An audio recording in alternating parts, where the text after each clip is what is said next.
Ouais, bonjour à tous, c'est Mathieu. Allez, je vais revenir pour ce tuto 2.0. Je vais revenir un petit peu sur le fonctionnement global de GRT, parce qu'on a beaucoup de questions, sur le remplissage des données de base. Et je vais mettre l'accent sur la nouvelle méthode qui nous a été trouvée par Adrien Lucas, que je remercie énormément sur le forum, puisque c'est lui qui a décanté un petit peu le bug qu'on avait sur la version précédente, à savoir qu'on avait des écarts de vitesse en fonction des lots, en fonction des poudres, en fonction des carabines, on avait des écarts de vitesse. Alors je vous avais expliqué qu'il fallait relever sur une munition développée avec une charge modérée, de relever la vitesse afin de la corriger dans l'OBT. Et je vous avais expliqué deux solutions. Soit jouer sur la résistance de la balle, bullet résistance, ou la pression initiale, ce qui était sensiblement pareil, ou utiliser la correction de l'éditeur OBT. Eh bien, sur ma version, mea culpa, c'est une erreur de ma part, j'avais un bug que j'ai retransmis à Gordon depuis un moment, qui m'empêchait d'aller jusqu'au bout de la méthode de calcul OBT et de la correction de vitesse. Ce bug est corrigé. Pour ceux qui ont le même bug, je vous montrerai tout à l'heure, on y reviendra, mais il faut que vos fichiers de reload, vos simulations, soient dans le fichier load. Quand vous installez une version récente, il faut reprendre le contenu de votre fichier load pour le mettre dans le nouveau dossier load. Sinon, vous avez le même bug que moi et vous passez au-dessus de la fonctionnalité qui nous aurait évité pas mal de déboires et qui va, vous allez voir, vous resserrer vos groupements et vous permettre d'être encore plus précis. Bon, donc là, la dernière fois j'étais parti sur le G11, je vous avais expliqué pourquoi, parce que je suis tireur tard, et puis que les balles dans le G11 et le K31 ont une particularité par rapport à la forme, le contact rayure, tout ça je vous avais expliqué. Donc on va reprendre le fonctionnement de GRT global. Donc ici, je vous ai ouvert un autre de mes calibres que je suis en train de développer pour espérer aller faire un petit peu de 300 et 600 mètres. Ce calibre-là a donné de très très bons résultats dans la semaine justement avec le calcul de l'EBT. Et là, j'ai vérifié ce matin et j'ai fait des Mickey. Voilà, j'ai fait des trèfles. J'ai fait des trèfles, je peux pas faire mieux. J'ai resserré mon groupement en rentrant la vitesse comme ça, sans jouer à la pression initiale. Donc on reprend, puisqu'on a beaucoup de demandes concernant justement les moulages pour le canon et la façon de mesurer l'étui. Alors on va reprendre ligne par ligne. Ça va être un petit peu long. Ce tuto remplace le précédent, mais au moins on sera complet et il n'y aura plus d'erreurs. Et on part tous sur une bonne base. Donc, ici, vous rentrez votre calibre, le 7,62-54R pour moi. Donc vous avez les canons, les rayures qui sont attendues, vous avez votre pression max autorisée, l'efficient cross section. C'est la section efficace en fait du canon, de vos rayures. Beaucoup de tireurs le laissent comme ça. Si vous avez possibilité de faire un moulage euh, au plomb ou autre, d'une part vous aurez le diamètre réel de vos rayures, de votre champ, les largeurs rayures, les largeurs champ. Vous allez pouvoir renseigner l'efficient cross section de façon optimale. Lui derrière, GRT, va en déduire des frottements et il va être encore plus précis. Ce paramètre-là joue peu, mais il y joue. Donc je vous invite à faire des moulages. En plus, dans mon cas, comme je suis tireur tard, j'ai souvent affaire à des vieilles pétoires achetées sur NB ou autre, donc c'est un gage de confiance pour moi de jauger le canon. Quitte à le jauger, autant renseigner cette donnée-là. Voilà. La longueur de l'étui, vous vous en doutez, on parle d'un étui trimé. Donc, vous prenez votre CIP, vous raccourcissez votre douille prête à recharger, vous connaissez votre valeur, vous la rentrez ici. Le volume de l'étui, j'ai eu beaucoup de demandes par rapport au volume de l'étui. Gordon précise bien qu'il s'agit d'un étui tiré.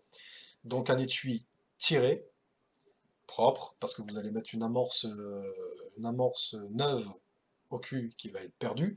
Vous mettez une amorce neuve, l'étui est trimé, elle est prête à recevoir la poudre et la balle. C'est ce volume de cartouches-là qui nous intéresse.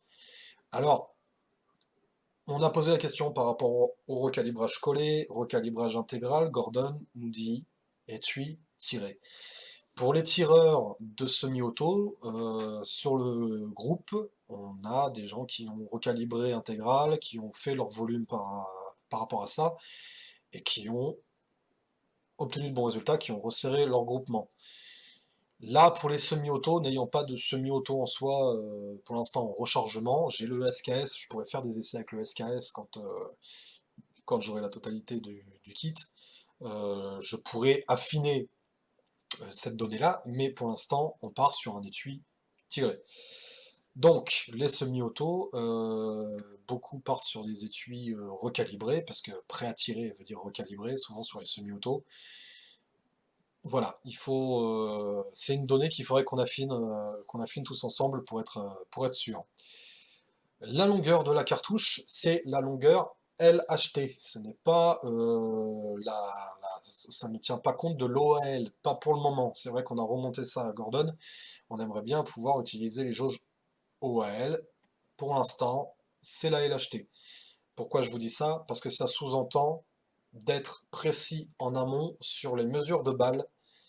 Et c'est là qu'il y a un écart, c'est quasiment le seul écart possible en rechargement en utilisant GRT, c'est les écarts de balles.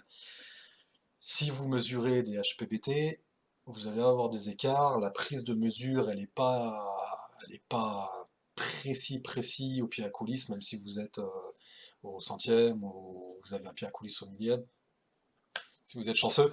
Euh, c'est vrai que là, vous allez devoir malheureusement faire des tris draconiens, et si vous avez des écarts, faire des moyennes. Et vous allez travailler donc avec cette moyenne et vous allez la rentrer donc sur la longueur du projectile ici. Vous voyez avec le curseur, 31-34 pour ma part, ça tient compte, dans mon cas des Syrah, j'ai fait des tris et j'ai fait une moyenne pour obtenir ça. Et je n'y touche plus. Voilà. Si jamais je change de lot ou que je tire mon dernier groupe que j'ai fait, je vais faire une moyenne de ce dernier groupe de balles. Donc je modifierai ici pour obtenir un nouvel OBT si vraiment je veux être pointilleux. Voilà. Le facteur Cerbère, on n'y touche pas. On n'y touche pas, c'est une donnée inhérente à GRT. Personnellement, je sais que Cerbère était français, que c'était un artilleur. J'en sais pas plus, je ne sais pas le fonctionnement dans le canon, je n'y touche pas, je le laisse comme ça. Gordon nous a dit, vous laissez comme ça. Vous verrez qu'en fonction des calibres, en fonction des choix, il varie tout seul, il va passer à 0,6, j'ai vu qu'il y en avait à 0,4. Vous le laissez, l'ordinateur GRT c'est calibré comme ça, vous le laissez comme ça. La longueur du canon par contre elle est très importante, il faut vraiment la mesurer. Donc, baguette, données techniques, comme vous voulez, mais il la faut, et il faut aussi le twist, le pas de rayure. Il a besoin, GRT, de connaître le twist. C'est une donnée qui est facile à trouver, c'est dommage de s'en passer, parce que ça fait varier quand même. GRT, c'est dommage d'avoir des erreurs à ce niveau-là. Fini le blabla pour les données techniques, on passe aux propriétés de la balle, donc je vous l'ai déjà recommandé. Dans le type de queue ici, botte-tail ou flat base, vous avez la petite étoile. Si on clique dessus, vous pouvez renseigner absolument toutes les données de la balle. Donc quand vous avez fait vos moyennes, vous avez relevé toutes les cotes, le plus précisément possible. Vous pouvez donc corriger. C'est important de le faire parce que entre les données constructeurs qui sont rentrées dedans et le lot que vous allez tirer, il y a des écarts. Plus on réduit les écarts, plus on réduit les SD, les écarts en cible, les vitesses, on réduit tout en amont pour obtenir un résultat qui lui aussi réduit. Donc, on renseigne le bobtail et voilà, dans les versions précédentes, je vous expliquais qu'il fallait toucher à la pression initiale parce que la pression initiale, on va le faire ensemble. Regardez, donc nous avons une vitesse de 250 mètres secondes. Mettons que je relève une vitesse de 750, donc 760 mètres secondes. Et bien, jusque-là, nous faisions varier la pression initiale de façon à s'approcher, vous voyez la vitesse. Ah, on est presque. Allez, on va dire ça, voilà. Eh bien, nous faisions varier la vitesse et nous faisions varier aussi la pression, le burn-out et le temps du canon. On oublie absolument cette façon de faire pour le moment. On l'oublie. On va affiner pour les magnums, tout ça, on est en plein débat là-dessus, on est en plein test, mais pour la majorité des tireurs, on rentre 250 bars. Vous voyez, mon burn-out repasse au moment de la bouche. Je récupère une vitesse de 750. S'il y a besoin de modifier la vitesse, je vous montrerai donc avec la méthode OBT, qui est la vraie méthode. Il y en a sur le groupe qui la connaissaient. Ils ont joué un peu les cachotiers, hein, ils n'étaient pas sûrs, voilà, je sais pas, l'info n'a pas tourné. Il y en a qui connaissaient l'astuce. Ben c'est bien, maintenant tout le monde avance dans le même sens, c'est très très bien. Donc 250 bars, la résistance de la balle pour les cas particuliers, si vous voulez mollicoter ou si vous utilisez un revêtement particulier, c'est ici que vous allez le modifier. Attention, on parle en barres, je ne sais pas comment le calibrer, je ne sais pas, je n'y touche pas. Voilà. Et puis après, bien sûr, les Vita. Donc la dernière fois, je recommandais de ne pas toucher aux calibrations de poudre. Avec la méthode OBT0 et le calcul de l'ordinateur, c'est encore plus vrai. On va corriger la vitesse, ce qui sous-entend que l'ordinateur se calibre par rapport à votre vitesse réelle. On ne touche plus aux poudres. Personnellement, je ne sais pas quel facteur faire varier. J'ai peur de faire une bêtise. Je ne touche pas à la poudre. Donc, j'ai fait un petit peu le tour, pour ceux qui me posaient la question par rapport aux étuis, la longueur d'étui et la pression initiale. Voilà, on rentre les paramètres, on n'y touche plus. Ici, fenêtre de droite. Nous avons un rappel de la pression. Qui dit pression dit vitesse par rapport à la longueur du canon. Et en dessous, nous allons avoir les trois paramètres qui vont nous intéresser. En réalité, toute la colonne de gauche nous intéresse, mais plus particulièrement ces trois paramètres-ci. Alors je reprends des choses que j'ai dit dans la première vidéo, mais comme la vidéo va disparaître, parce qu'il y a un potentiel risque d'erreur, celle-ci supplante l'ancienne, donc je reprends tout. C'est peut-être un petit peu long, vous pouvez peut-être avancer dans la vidéo pour ceux qui ont déjà bien assimilé la façon de faire. Vous pouvez peut-être, voilà, vous pouvez, je vous engage à ne pas écouter le blabla. Donc voilà, donc vous avez ces trois valeurs-là. L'OBT est une notion qui a été développée en 2003. Vous avez ici, dans Supplément, dans Temps de passage canon optimal, donc la calculatrice qui va vous servir pour calculer la charge, hein, vraiment. Vous voyez ici, on vous fait un petit rappel, Christopher Long en 2003 qui a développé le principe de l'OBT, du BLT, tout ça. Vous avez un lien, je vous encourage à aller le lire, c'est très intéressant pour savoir à peu près de quoi on parle. L'OBT, tout simplement, c'est un phénomène physique, on va dire acoustique et vibratoire. Au moment de la détonation et au moment du passage de la balle, vous avez, surtout la détonation, vous avez le canon qui va vibrer et qui va rentrer dans un mouvement de fléau. Ça, tout le monde le sait, on n'a rien inventé. On peut même jouer sur ce phénomène avec un barrel tuner. Bon, eh bien l'OBT0 nous permet, ce logiciel, de le calculer et de voir les écarts par rapport à l'OBT0. L'OBT0, c'est un canon dans l'axe. Point visé, point touché, le canon il est dans l'axe. 10% d'écart, ça sous-entend que le canon ait une variation, un fléau, sur son régime vibratoire de 10%. Cette notion-là est très intéressante parce qu'elle nous permet de réduire considérablement les échelles de rechargement. Alors attention, il y a eu débat là-dessus, on ne se passe pas des échelles. Ce n'est pas la Bible, c'est pas un livre saint, on continue les échelles, mais de façon réduite.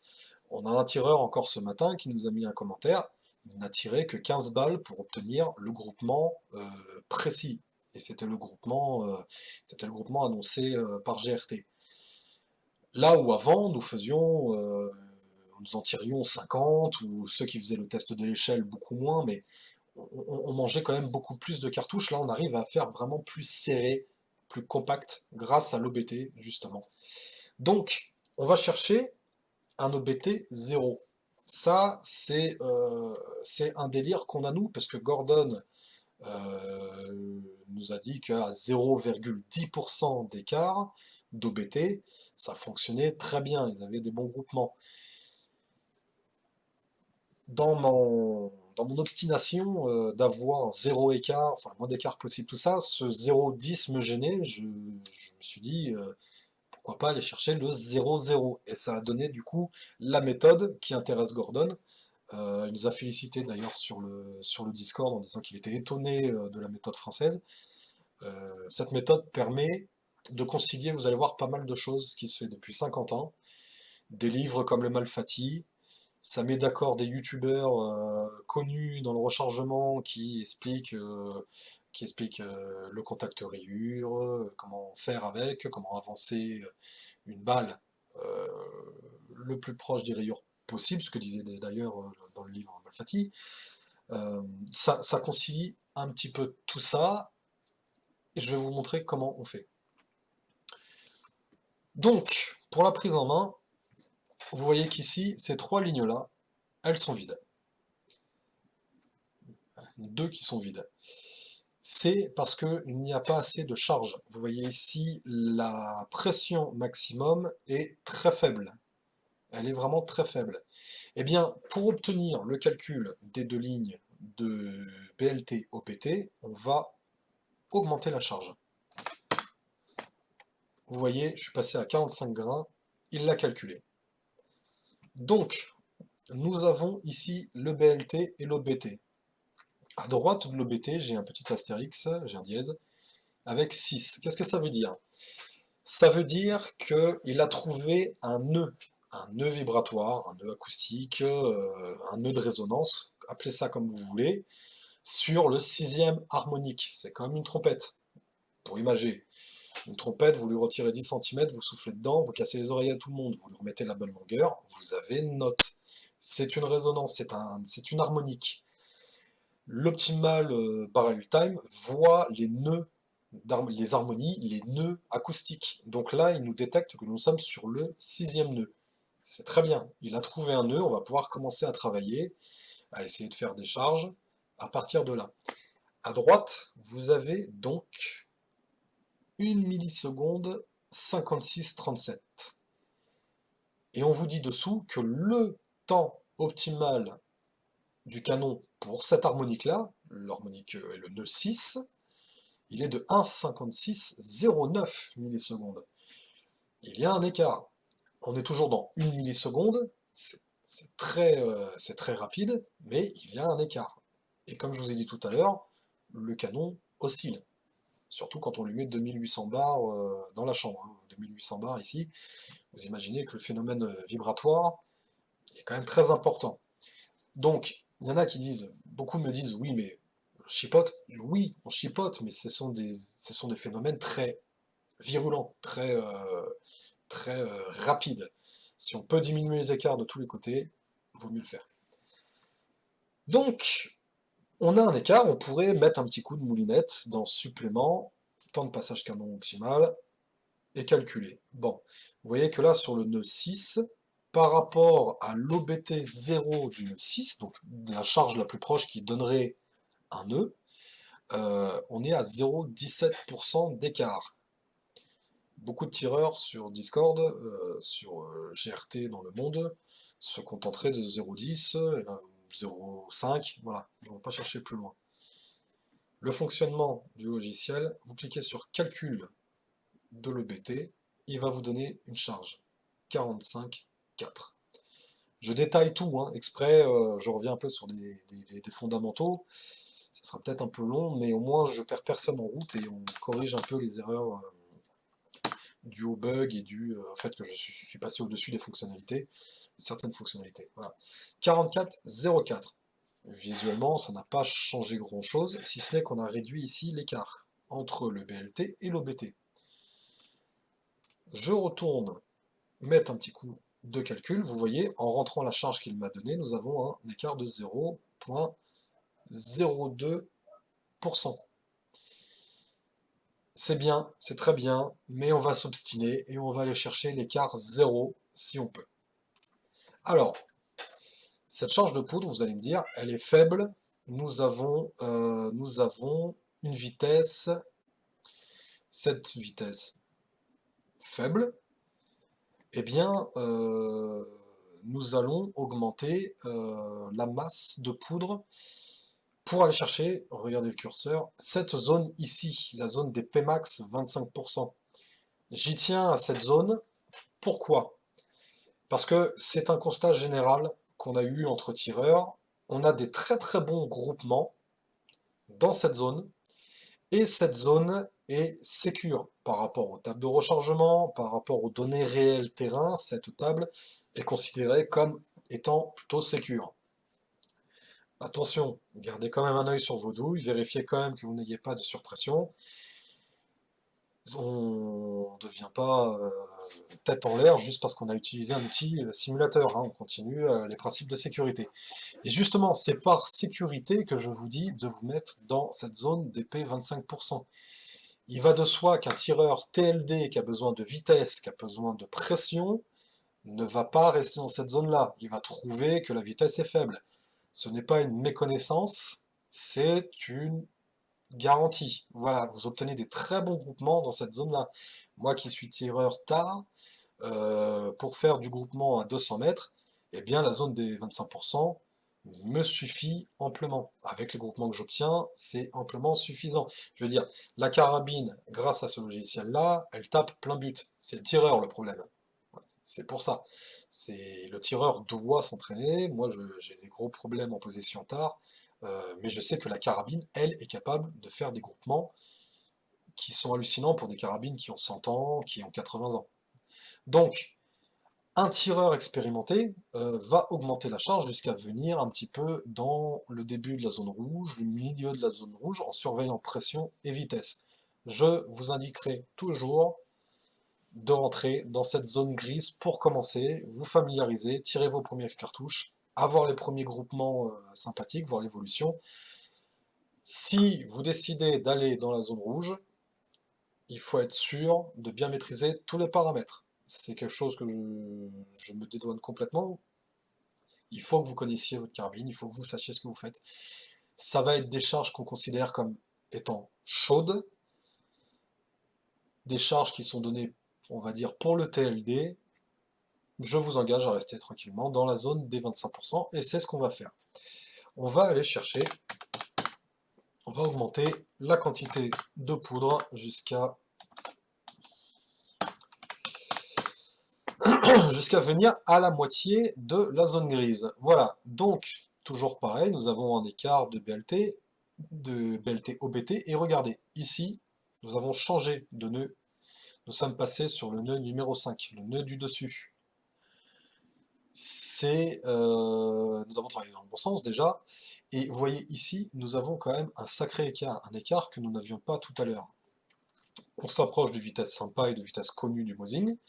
On va mettre un coup de moulinette, on va pas se fatiguer, 46,5, on va pas se fatiguer plus que ça, on va aller mettre un petit coup de moulinette, voilà, on va le calculer, il nous donne 46,86. Bon, allez, 46,86, voilà, nous sommes au milieu de la zone grise, nous avons un rapport de chargement qui est de 80 et une poudre brûlée à 100%. C'est dommage de brûler de la poudre, de pas brûler de la poudre qu'on a payée quand même, hein.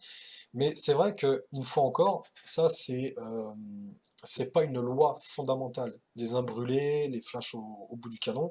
Si vous avez besoin d'une poudre vive qui va vous donner une grande vitesse, des fois vous n'arriverez pas à concilier le burn-out dans le canon ou dans le bout du canon et la vitesse que vous voulez atteindre.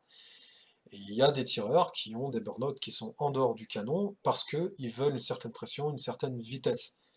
C'est en fonction de votre usage. Voilà.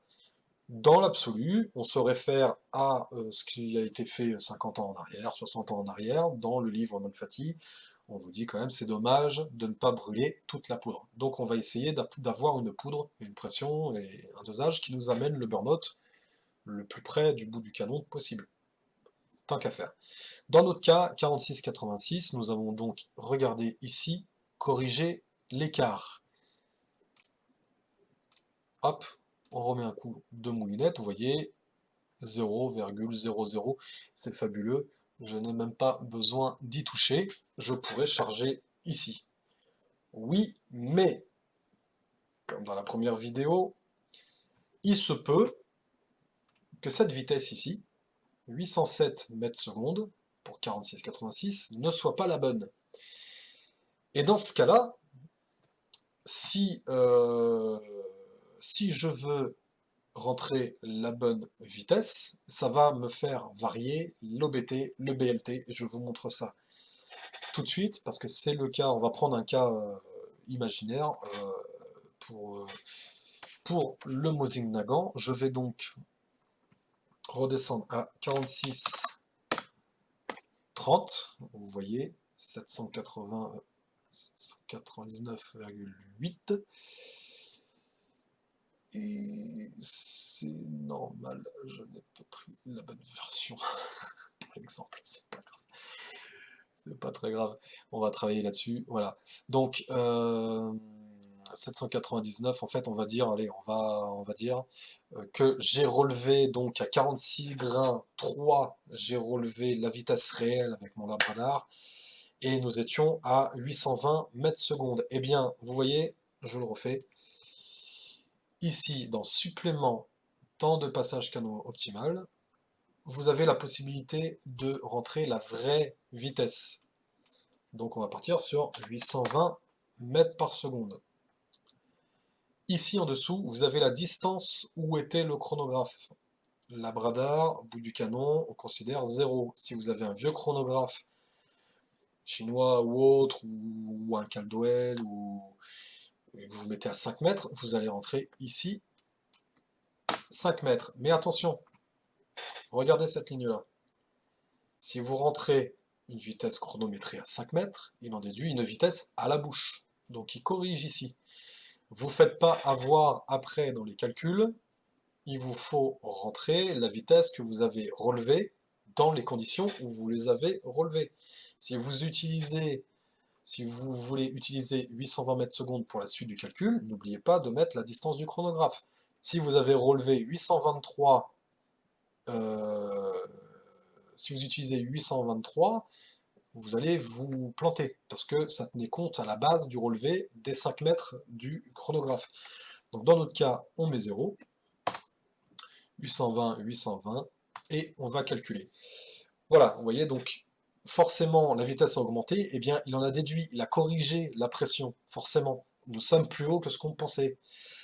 Donc, à partir de là, dans la version précédente, on calculait une charge, on essayait de s'approcher au plus, et on jouait sur la pression initiale. Vous oubliez tout ça, c'était un bug de ma version, c'était un bug de ma faute d'ailleurs. La solution, elle est là. Vous cliquez ici sur créer une copie du fichier GRTload avec les valeurs calibrées. C'est con, en plus c'est écrit. Je suis passé complètement au-dessus, c'est écrit en toutes lettres. Donc mea culpa. Vous cliquez ici, et vous avez là une deuxième fenêtre qui s'est ouverte. Voilà, marqué OBT d'ailleurs. Donc vous pouvez fermer ça. Et vous voyez que dans cette fenêtre-là, nous avons toujours les 46-30, nous avons toujours les mêmes paramètres, mais la vitesse a été corrigée. La vitesse a été corrigée, on sait que là, en mètres par seconde, nous sommes au mètre par seconde réel de ce que nous avons relevé avec notre munition de test. Il n'y a plus d'erreur possible par rapport à ça. Le logiciel est calibré en fonction de la réalité terrain. Et c'est avec cette fenêtre-là que nous allons travailler. Donc je ferme l'ancienne, puisque du coup, vous voyez, 799 pour les mêmes paramètres. Je la ferme, je travaille avec cette fenêtre-là. Et donc là, nous sommes un poil haut. Bon, eh bien nous allons redescendre pour essayer de trouver un OBT 0. Nous sommes en milieu de charge, voilà. Nous avons un écart réduit. Donc, maintenant que vous avez votre vraie vitesse, excusez-moi, maintenant que vous avez votre vraie vitesse, vous allez pouvoir utiliser le temps de passage optimal, les yeux fermés. Voilà, vous cliquez dessus. Donc vous avez votre vitesse que vous avez relevée tout à l'heure, modifiée bien sûr parce que là on a baissé la charge, d'accord? Donc n'ayez pas un mouvement de recul, là la vitesse est moins grande, c'est normal, on a rebaissé la, la quantité de poudre. J'ai du mal avec quantité de poudre. Donc voilà, donc ça c'est corrigé. Vous n'avez plus qu'à cliquer sur le calcul. Voilà, on vous dit qu'on est toujours sur le nœud 5, qu'on a 0,17% d'écart. Je clique sur le calcul. Il me donne 45,55. 45,55, c'est très bien. Je mets ici 45,55 et vous voyez ici j'ai un écart de 0,0003 millisecondes. C'est peanuts, mais si on remet un coup de calculatrice d'OBT, on est à une différence de 0,002. On a un écart, on n'est pas à 0,0. Donc on va s'obstiner, puisque c'est le but de la vidéo, c'est le but de la méthode française OBT0, on va s'obstiner. Eh bien, comment on peut faire? Sachant que moi, j'ai une balance qui ne me permet pas de doser 45-57, 45-58. Comment on peut faire? Comment on peut mettre tout le monde d'accord et comment on peut mettre tout le monde sur le même pied d'égalité? Eh bien, on va se mettre sur une quantité de poudre qui est facile à doser et qui est facile à répéter.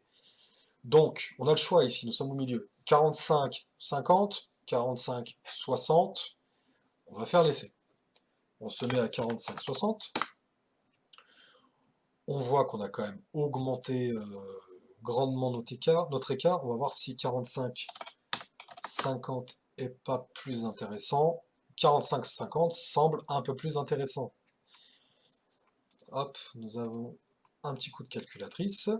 Nous avons un écart de 0,17. Eh bien, comment on va pouvoir réduire cet écart? Une fois encore, on va se baser sur ce qui a été dit dans les années 50, ce que certains youtubeurs nous ont annoncé.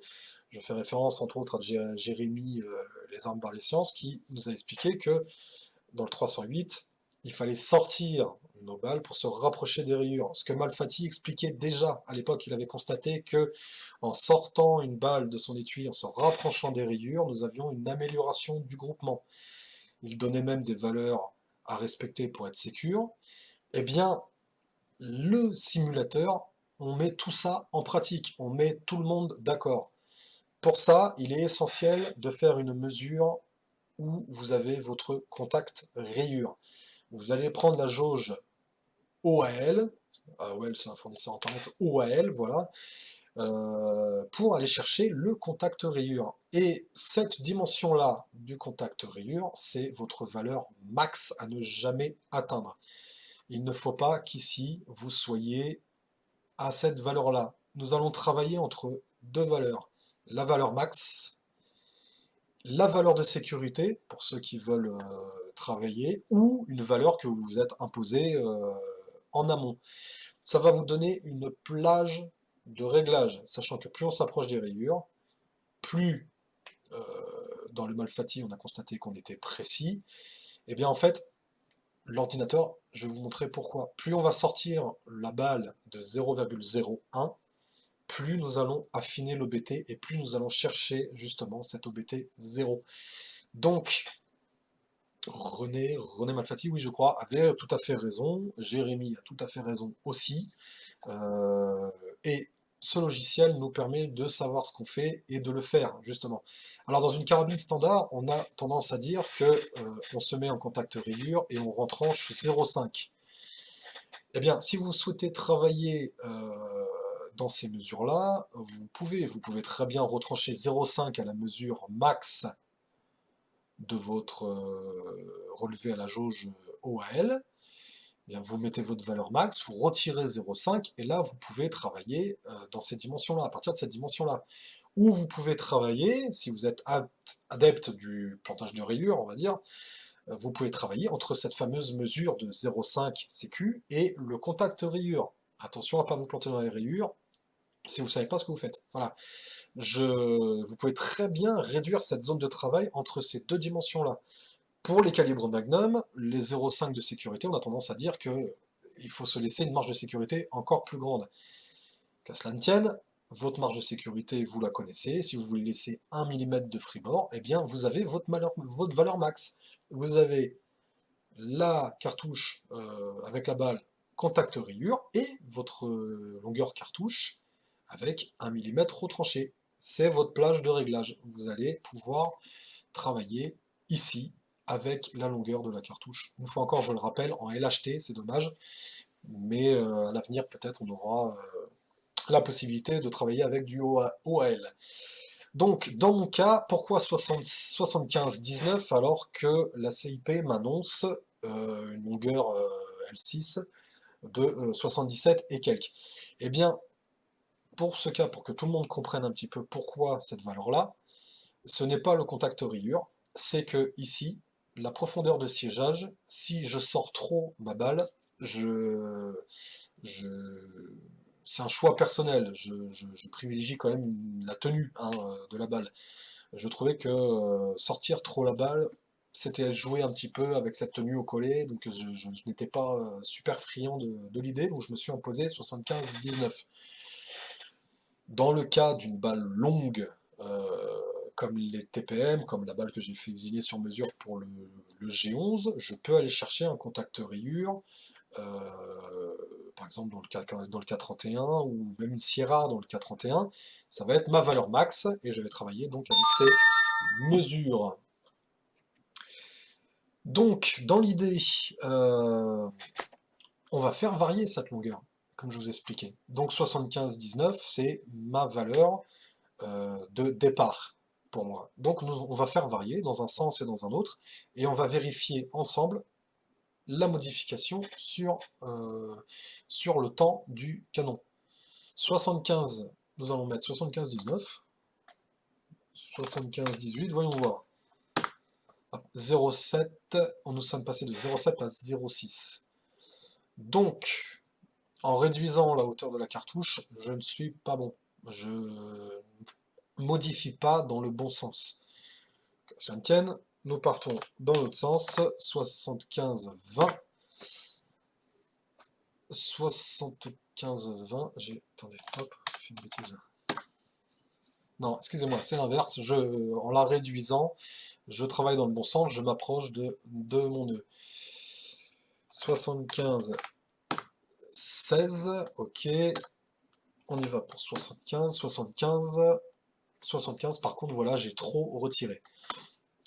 Si je siège à 75-12, vous voyez, on s'est rapproché. On va jouer sur la longueur de la balle, de la munition, pardon. Hop, je remets un petit coup, 0,11%, on peut largement réduire ça. 75.11,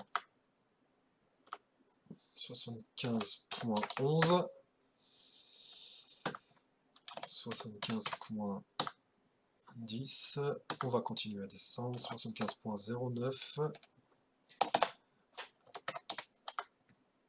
Voilà, 89-82, on continue, 75.08, je prends le temps vraiment de décomposer, 75.07, ça va faire une vidéo volumineuse encore ça, mais bon, au moins on explique tout. Hop, 75.05, on s'approche. 75.04, est-ce qu'on va y arriver? C'est pas... Eh bien, 75.03, vous voyez, on a exactement la même mesure. Mettons que vous vous soyez mis au contact rayure et que vous ayez retiré votre marge de sécurité que vous ayez réincrémenté de 0,03, donc vous vous êtes rapproché de la rayure, vous pouvez, dans cette zone-là, dans les zones annoncées par Monsieur Malfatti, euh, mais vous pouvez trouver l'OBT 0. C'est un constat qu'il a fait lui à l'époque. Maintenant, les ordinateurs lui donnent raison. On sait pourquoi. Pourquoi? Parce qu'avec cette longueur-là, en s'approchant tant de la rayure, nous avons, avec cette charge-là, nous avons un OBT 0. Nous sommes optimum. Nous avons la vitesse ici qui a été corrigée en amont. C'est la vitesse réelle. Nous avons une charge ici qui est facile à peser, facile à doser. On ne touche plus à cette charge-là. On fait varier la longueur de la cartouche. C'est ce qu'on appelle la méthode OBT0.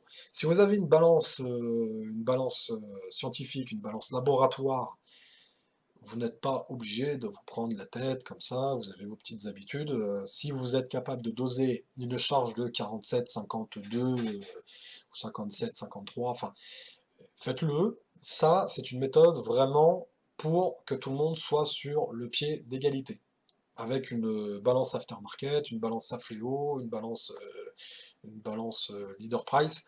Euh, Tout le monde peut être capable du coup de faire ça et de faire un OBT 0 derrière. Eh bien, l'OBT 0, on ne peut pas faire mieux. Le canon est dans l'axe. Je vais donc recharger toutes mes 762 54 en N150. Eh bien, je vais utiliser cette charge-là. Je vais vous montrer un petit peu, hop, le visuel que on a obtenu. Ça va me permettre de vous parler. Voilà. Voici un 308 qui a été développé aussi avec GRT dans la même optique de l'OBT0. Hop, si je prends ici, on a 001. Vous voyez, on aurait pu même essayer de l'obtenir. Voilà le résultat de la 308, donc à 100 mètres. Ça me permet de vous présenter l'outil justement pour analyser les groupements, parce que ça c'est une demande qu'on a eue aussi. Vous avez donc ici des fenêtres, je vais la fermer. Vous cliquez sur le petit onglet vert et vous avez ici tout un tas de choses. Vous pouvez ajouter dans le fichier load, que vous pouvez envoyer à Gordon ou autre, partager, vous pouvez rentrer vos données réelles, reçues, enregistrées au magnétospeed, au lab radar. Si vous avez de quoi voir les pressions initiales, les pressions dans les canons, tout ça, vous pouvez ajouter des mesures de pressure trace. Vous pouvez faire pas mal de choses. Et ce qui nous intéresse ici, c'est ajouter un groupe de groupement, la calculatrice. Voilà, nous sommes ici. Vous cliquez sur le bouton droit, vous faites ouvrir image. On va prendre la première qui vient.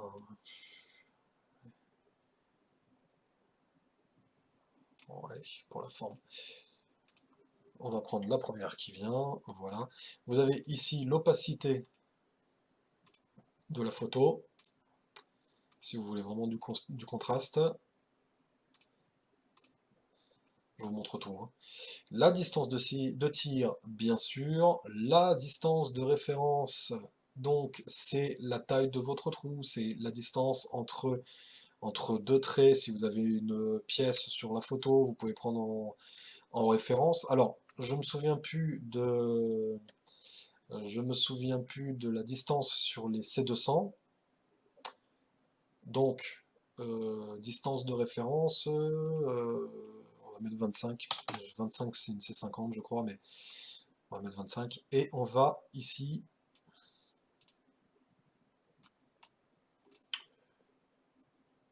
on va découvrir ensemble un bug, c'est très bien. Voilà. Hop, on va déplacer. Voilà, il a eu un peu de mal. On va déplacer ici pour avoir l'échelle. Voilà. Donc là, on lui a dit, en fait, au PC, on lui a dit que cette distance-là, c'était 25 mm. Il est calibré pour la distance. Nous allons lui renseigner les groupes. Vous cliquez sur le groupe. Si vous avez fait plusieurs tirs, 3 groupes de 5, eh bien vous aurez ici la possibilité de rajouter autant de groupes que vous voulez.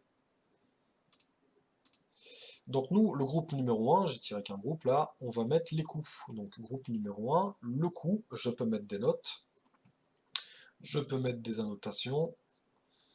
Hop, je viens sélectionner ici mon impact. Vous voyez que mon impact est plus petit que ma balle. Eh bien, si vous utilisez la molette, vous pouvez zoomer. Si vous appuyez sur majuscule et que vous utilisez la molette, vous allez faire varier la trace pour coller au plus près de votre impact. Donc nous avons fait le coup numéro 1. Eh bien, nous rajoutons hop, des coups. Ici, il a bugué, non? Ça, c'est les écarts types pour les groupes. Ça serait bien que tu me le mettes. Voilà, merci. Le groupe numéro 2, eh bien, nous allons chercher celui-là. Coup numéro 1. On continue. Coup numéro 3. Voilà, vous faites comme ceci. Ainsi de suite. Vous allez pouvoir gentiment relever. Ben alors, voilà. Bug un peu. Hop. Voilà. Et on rajoute le dernier. S'il te plaît, merci. Voilà. C'est bien joli. Vous mettez à l'échelle. On va zoomer, c'est plus agréable. Ici, vous cliquez sur votre tableau et c'est toujours pareil. Vous pouvez appuyer sur majuscule et jouer de la molette pour justement augmenter un peu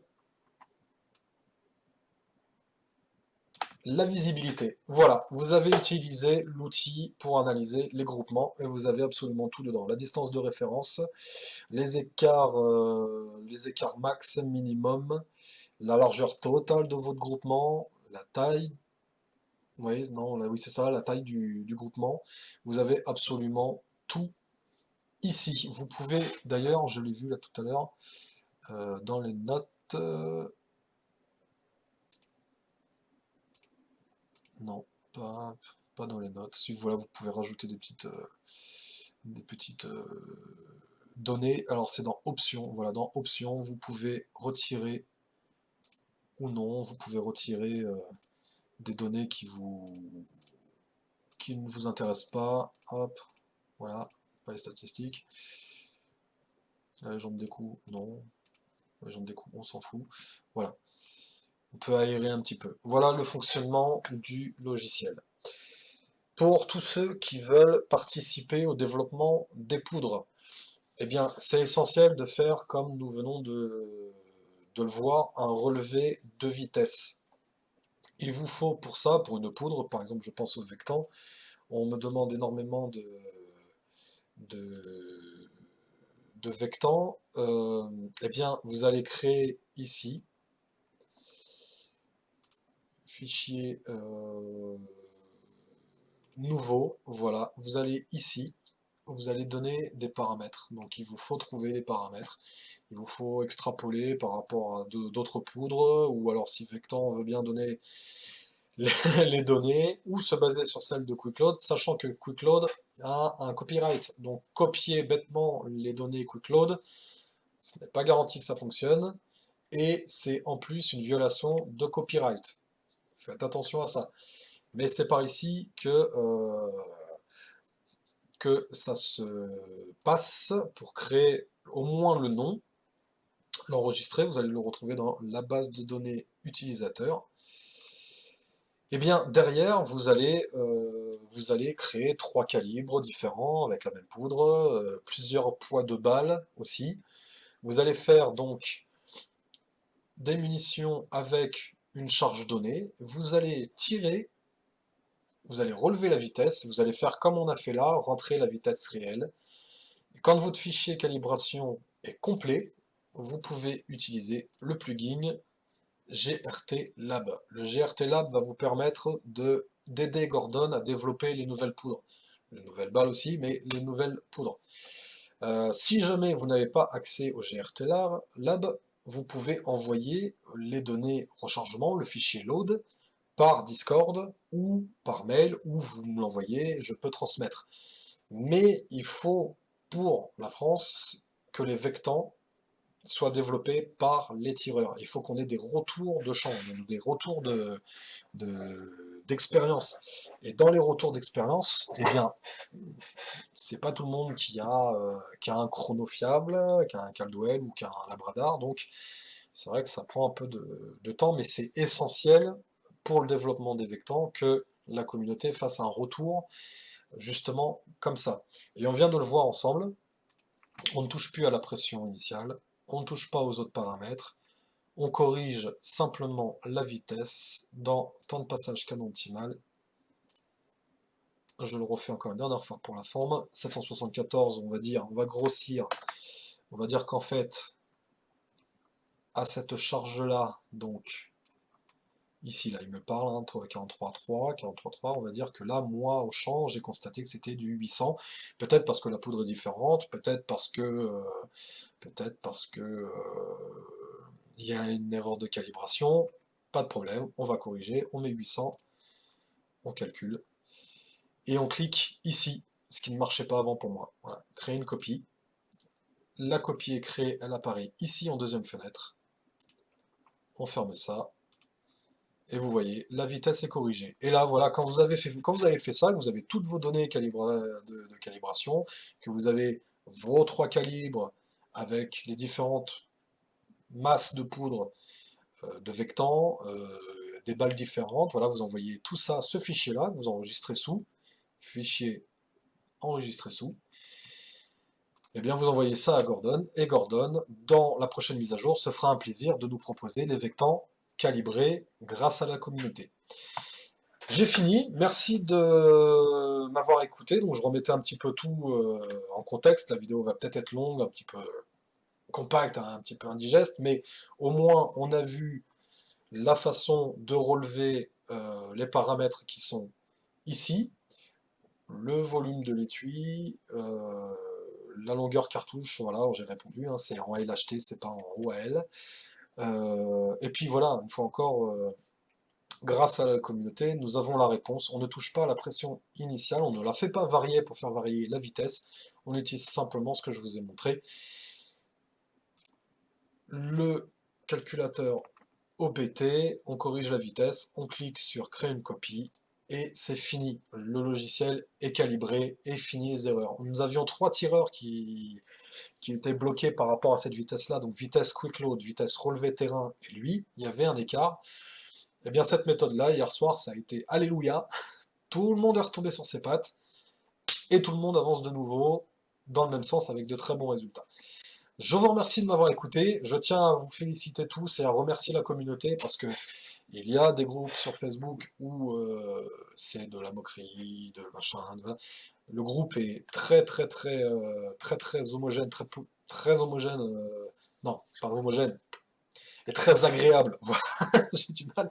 Est très agréable. Tout le monde participe à la bonne ambiance et tout le monde fait avancer le sujet à vitesse grand V, dans le même sens.